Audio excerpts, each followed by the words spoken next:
Magnus opens with d4, Karpov replies knight f6, c4, e6, knight f3, b6, g3, and bishop a6. We have Queen's Indian defense, Nimzo variation on the board.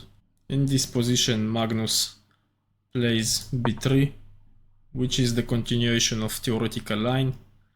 Karpov attacks with check, Magnus defense, bishop back, developing the knight, and Karpov strikes in the center immediately. Magnus take, knight take, and now Magnus controls the center. They still play in theory moves.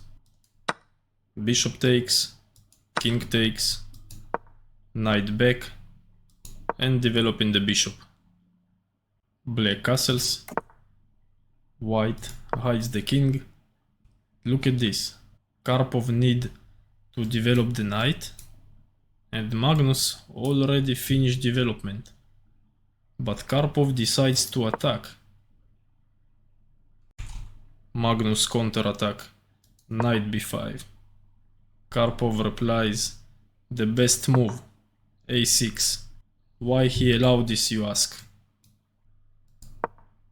Because if he plays this move to kick the knight, then knight jumps to c7 and the rook is trapped. In the game, knight takes pawn, rook a7, Magnus kicking the bishop, Magnus pushes d5, and Karpov takes the pawn. You ask, why not rook takes knight and this variation? Because it's too complicated to calculate in a blitz game, something like this. So instead, he just takes the pawn. Pawn takes pawn and g5. Slightly bad move because it's allow this check. But Magnus played knight d5. Pawn takes bishop. Magnus still ignore this check and plays rook e1. In this position, you should play f5 or knight to d6. But Karpov makes a mistake and plays the knight back. This allows Magnus winning advantage, and Magnus finds the best move. Pawn takes pawn, check. Karpov takes with the king. If rook takes, then it's a blunder and black lose the queen. Best move, king h8, and then something like this, which is still better position for white, but it's playable. In the game, king f7 was played. This allows white a powerful attack. Knight g5 check. King goes back. Which is the best move? Knight takes knight. Rook takes knight. Queen h5 check. Black should play rook g6 and pray. But instead, Karpov plays king d7. The position is now completely lost. Magnus gives a check. Rook blocks. Rook takes rook.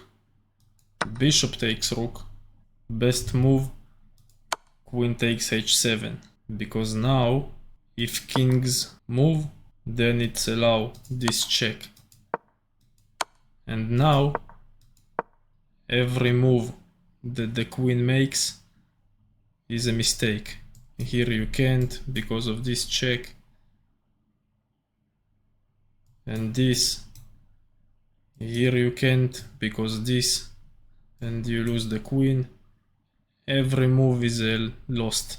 But instead, Magnus play this move, which allows some sort of continuation for black. But Karpov blunders with this move because it's allowed this check, and now he basically lost. Instead, he should play king c6. In this variation, black has a chance for 3-result game.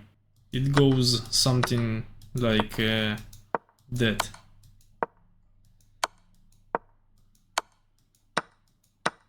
But Karpov played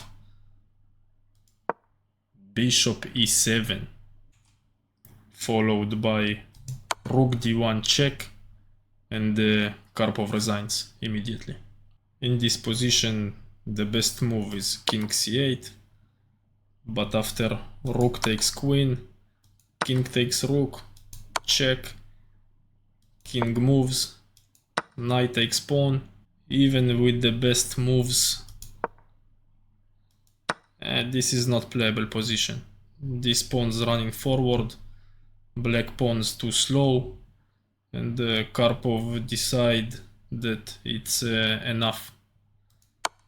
So he resigns. Magnus known for his slow strategic style, but look how amazing he playing attacking chess against a former world champion, Anatoly Karpov, a live legend, and Magnus sacrificed pieces, throwing his pieces forward, madness on the board, and a brutal attack on his opponent with a little bit of Magnus effect. But it's chess. Thanks for watching.